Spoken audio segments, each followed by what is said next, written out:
Summoners Fest recap day 1 part 2. Just to explain things, I did say I wouldn't be covering the MCOC evolution thing until say the next day, and that's mainly because it was it was kind of shown at 1 a.m. in the morning. So what I have done is on this right here, which you can see, there's a playlist which is just below. If you go to the main channel page, it's just below there.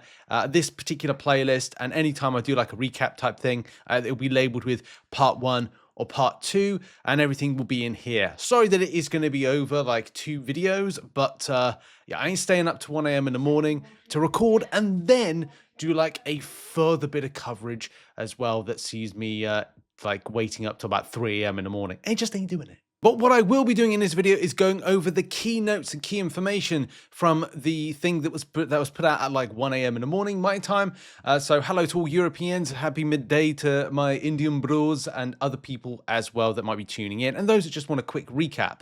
That I say quick, there was a lot of stuff that Kabam went over. So first and foremost, the Banquet and other champions section, this first section, Wednesday the 12th is when you're going to find out more about what is one of the champions. So there's a Summoners Fest live stream reveal. I think it's either going to be it's in here, or it's going to be tomorrow. But also it's coming. There's going to be something on Wednesday, so we'll react to that as well.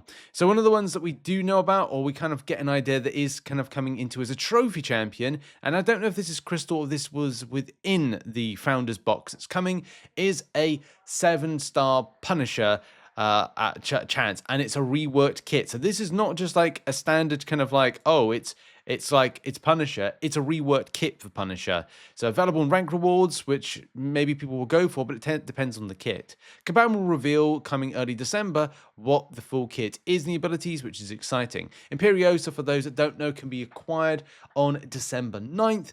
And the champion is a cosmic, which I think we established a little while ago, but I cannot remember. Also, for Punisher, there's a small chance to get the champion in the Banquet Crystals, which is somewhat exciting as well at the same time. First of all, second of all, new champions that are coming soon. Jonah Jameson's coming soon. It's an attack-focused champion with slow burn and other types of abilities that are kind of teased within here, like shocked, to be shocked, okay. And it's a tech champion. If you like your Arnhem Zolas, depending on this champion having like a different type of ability set, yeah, we'll have to see with that. It's also interesting, he's got like tracks, like tank tracks for kind of like for kind of fit, like just as like feet, like does he kind of go by track? I don't know what that's going to be. A Spider-Verse counter voiced by Sam Reich. I'll go with Sam Reich, but maybe that's the thing. It's not that. February Blue Marvel. By the way, I just want to say this model is incredible, like absolutely incredible. This model is so well detailed, and yeah, art team definitely don't miss. So I'm excited for Blue Marvel. I don't think I'll be able to get him unless I save up the Titan Crystals, and you may want to save your Titan Crystals right now for him, or Titan Crystal Shards. So there's lots of stuff to this champion. He's got Overload, he's got Crush, Persistent Charges. That could be meaning that this champion is going to be incredibly powerful. Unique indestructibility mechanic, interesting as well, and living antimatter reaction, some sort of immortality. So I don't know what it's going to be about, but that's still quite cool to say the least. And the final champion that is going to be launching, or Kabam revealing, because you have to remember, this is half of the champions. Like there's going to be a second champion coming in at one given time. It's going to be Pixie, which has more like mystically magic-y type stuff, and apparently is like magic. So that's cool as well. And a mutant spellcaster, which again is quite cool. I think there isn't there other like mutant type spellcaster type champions. Anyway, doesn't matter. There we go. That's your champions that are coming in the future, which are quite exciting. Next up, a bit more on Coliseum. We did a little bit of a video yesterday. We showcased what Seaton had on his channel as well, but there's a bit more details. It goes further than what I posted and what everyone else has posted, because Kabam, of course, gave further and intuitive details. Oh, I don't know if that even like rings well with the sentence. But yeah, they went over more of the Coliseum and how it really works. So it's kind of a bit of a weird one, because it's like multiple health bars, but you only get a certain amount of entries, or you get X amount of podium entries per time. And your podiums are what we saw, like you set up 5 champions and then you go in. So that's, yeah, it's whether you kind of like that or not. The multiple health bars look a bit like this, which is on screen right now. So you can see like, oh, you've gone down from, or you've gone down to like ×5 of the health bar, ×6, ×7, ×8. The further you go down, the more difficult it gets. And champions that kind of like are slow to burn hard are going to be the best ones. So champions with prowess may be good, or maybe, yeah, they may be good actually, depending if they get like nullified. But prowess champions doing high amount of damage from like special attacks could be the play, could not be. There's other champions as well, like North Star potentially is a recommended champion for the most amount of special attacks you do, the more damage you do over the length of the time of the fight, providing it's a high hit pool. And also champions that stay in the game a little bit longer, like King Groot, which it's weird recommending King Groot as an option, but if you've got a 200 signature version, the people that have him know exactly what I'm talking about, because if there's no time limit, it could be quite effective for that one, providing you're against someone that actually kind of works. If you're against Destroyer, then I don't think that's going to work overall, unless you get some good luck coming your way. Anyway, so Kabam say choose your fight from starting menu. Defender starts average and scales endlessly. And then there's new things like gameplay effects. We saw some of those debuff abilities, or not damaging debuffs, debuffs to the top right hand corner in that health bar section a moment ago. This is a bit odd, really, because we are getting into an AQ cycle where it's going to be like 1 week it's raids, 1 week it's AQ standard quest map, and 1 week will be Coliseum. The kind of general kind of rotation stuff, again, it's difficult to say like what you like about it and what you don't. I think it will be good. It's just how complicated and complex this will be to understand. On the face of it, it looks good. It's like as soon as you click the button, you go straight into the fight. And there's how you can see like the challenges right there. It is peak milestone kind of structured, so you'll be able to do that. On the alliance side of things, on the solo side of things, it's slightly different, but it's not completely different with it. But you can see like, well, there's the challenges right there to go and fight, depending on how far you go up. And it might be like, oh, you do 5 runs of How the Duck, then you go on to the next one, 5 runs of Dark Phoenix, and then the next one, 5 runs of whatever that is. I can't remember. Is that Arnhem Zola? And the next one is like 5 fights of Toad. Like, I'm not 100% sure. We'd have to kind of like see when it's launched on how it all kind of like functions. But it's a 3-day event that it runs. Ignore that it says 8 days there. That's just there as a placeholder, but it looks like it is 3 days overall. There is some sort of like points modifiers as you go up, and also podium upgrade tokens. So we'll talk about that in a second. It's difficult to get all this information in a very short space of time, but we're going to try. So I do want to raise concerns about this. And it's right here. Clear health bars, gain XP, level up your podium, multiples your score even further. You can also level up your alliance member podium by using podium upgrade tokens. Now, I'm all for that because I know there's some fantastic players in my alliance. You've probably got fantastic players in your alliance that are incredibly skilled, and you'll be like, it makes sense to give them your tokens or kind of like level them up to do the most points, because at the end of the day, this is all about a team-based situation. All your alliance are participating, so I want to make sure that some of my the top people within my alliance are bolstered with being able to do more damage, so therefore it's beneficial. It's like kind of electing your champion within your it's like the champion of your team, the champion challenger, the best warrior in the gladiator Coliseum battle. That's it, isn't it? It's like that. It's like the best warrior. It's like Spartacus. Like, some people are Spartacus, make Spartacus more powerful, give him the better things. So you might want to do that. I do think there's going to be some monetization around podium upgrade tokens, which I'm just guessing that. I could be wrong, but I'm just guessing that that'll be a monetized element right here. And that could be a bit annoying, but I'm sure that like top alliances will kind of look into it as well, because it tags active. You'll receive additional points modifiers based on active champions tags in the Alliance Prestige. Now, we haven't had the Alliance Prestige thing go live yet for the 30. That comes in next week. I will probably make a video because I think it's going to be important to cover what could be good or could be bad for the community moving forward. And also alliances. There's a lot of pressure for alliances then with it. So what else? Well, apart from it being like a 3-day event, Kabam did say as soon as you go in, you get like limited podiums. So you have to kind of like you get more the more days go on, more podiums to kind of like use. Like, oh, I'll use 3 for this challenge or 5 for this challenge, 5. And I think you got to use it, look at it like attempts. It's 5 attempts. So you can see here's like an alliance-based thing. So imagine your alliance mates right now and imagine the amount of podiums right here. And this is where they're going to be like, okay, well, this player used this champion and did okay points. Well, the player also used this champion right here, Spider-Man, Symbiote Supreme, and that did better. So let's use that instead. And it's like, it's good in some ways. You can see like who people are using and what they're using effectively. And also you can see like the other podiums unlocking as you go, which is something we mentioned a moment ago as well. So what else? Well, not really much except for the solo Coliseum rewards unlock inside the game mode. I don't know if the Coliseum is going to be where this might be the Radiance one, but I thought that it was the other event. The Fortress Assault was Radiance orientated, but maybe I'm wrong with that. We'll have to see when this launches next month for Alliance, but also the solo mode I think launches next year, I want to say. I couldn't remember if that was the case with it. But yeah, you're aiming for the perfect attempt to go and fight in this. And also the way that Kabam have kind of like tipped it is like this. So the Alliance one is time-based, fights using different champions to build 5 podiums, increase podium level to boost Alliance-wide score. Alliance Prestige provides an additional point modifier. This, I think, is going to rear its head next week, or coming into December. Play solo to earn points, rewards for your highest milestone, no timer.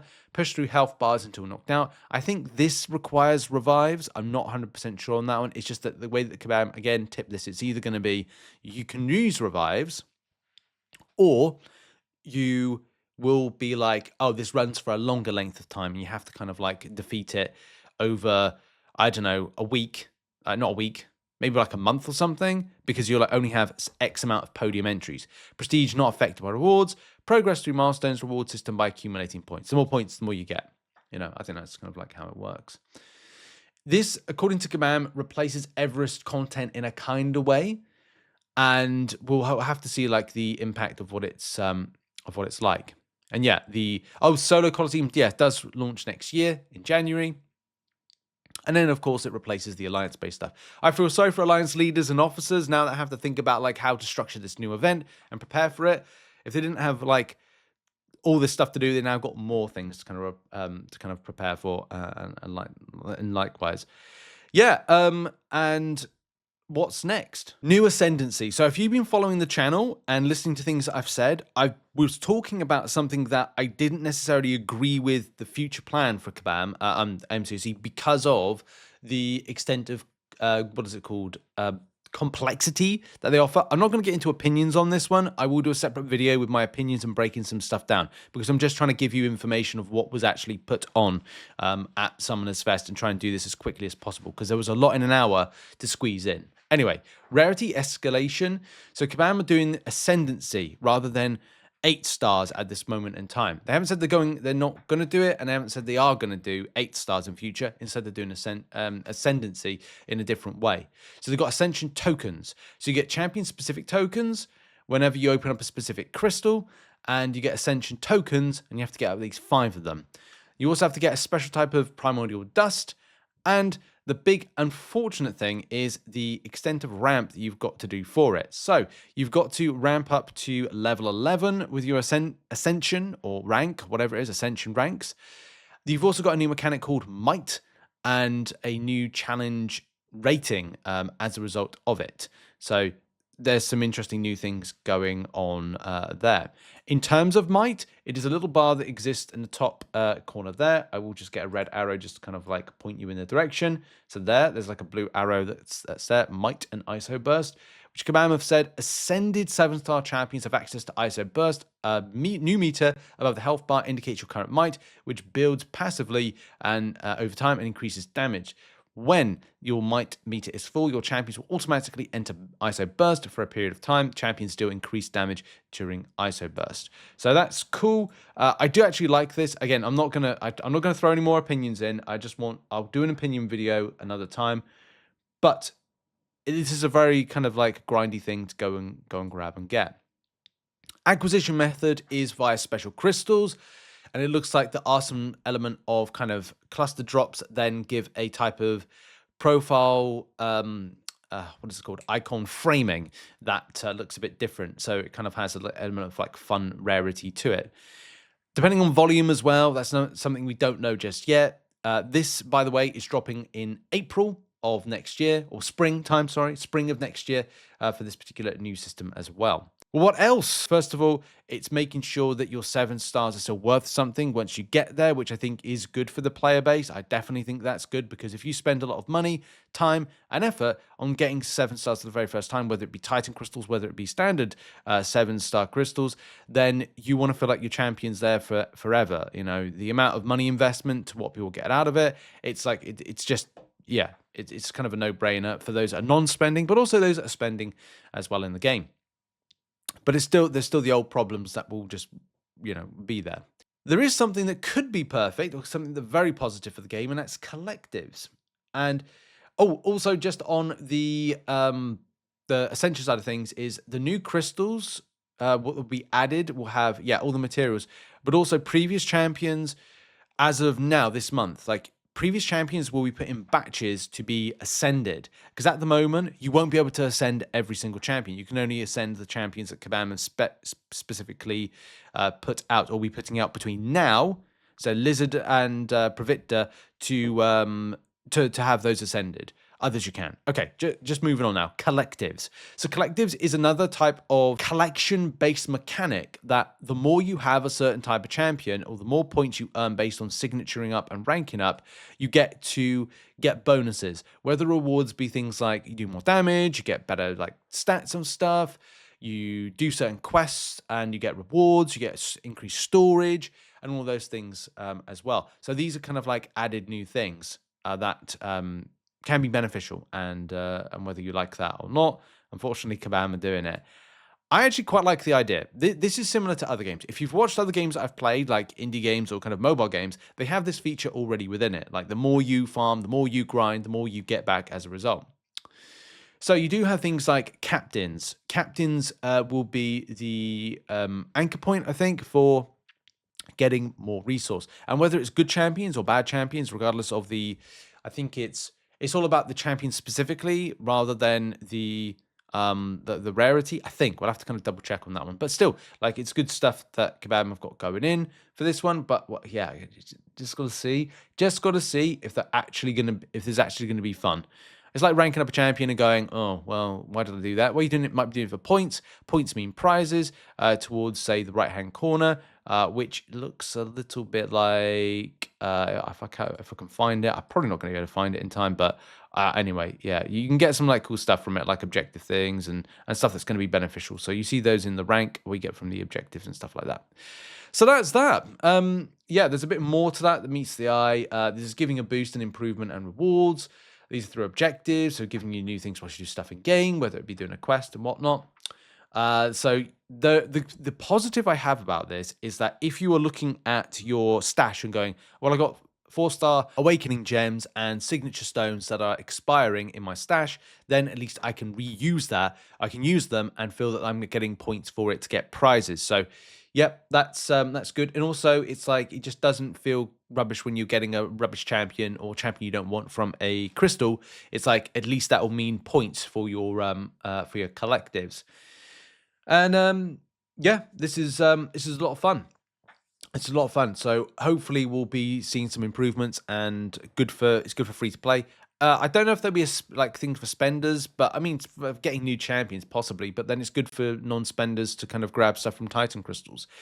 Either way, that is going to be pretty much it. The final thing, there's a lot more cadence and things like that I have missed off on, but there was a lot in an hour to kind of condense. I put notes in the description as always for this one, but also the final thing is there we go. Doctor Strange Rework. Yeah, Doctor Strange's Rework is coming in January. There's a new model, animation, and treated like a new champ. Tomorrow at Summoners Fest, the people there get to vote for a champion rework. So that's cool. So that's kind of like community people there. I do think that I don't know if it works like that completely, because then it's like, well, do like 40 to 100 people get to pick for the rest of the community. I don't know. But anyway, good to see Doctor Strange is getting a rework. New model looks incredible, by the way. And I'm looking forward to that. But that's going to be it for the Summoners Fest Day 1 recap part 2. Other than that, you know, I'm glad I did this because otherwise the first video would have been a 40-minute video. So it's 2 20-minute videos. Anyway, that's me done. Check out some other content located on screen, and there'll be a few other videos coming out about some of the stuff that Kabam put in the Summoners Fest and to talk about. But yeah, busy day, busy couple of days, and check out that playlist to keep updated with everything Summoners Fest. I'll see you soon. Bye.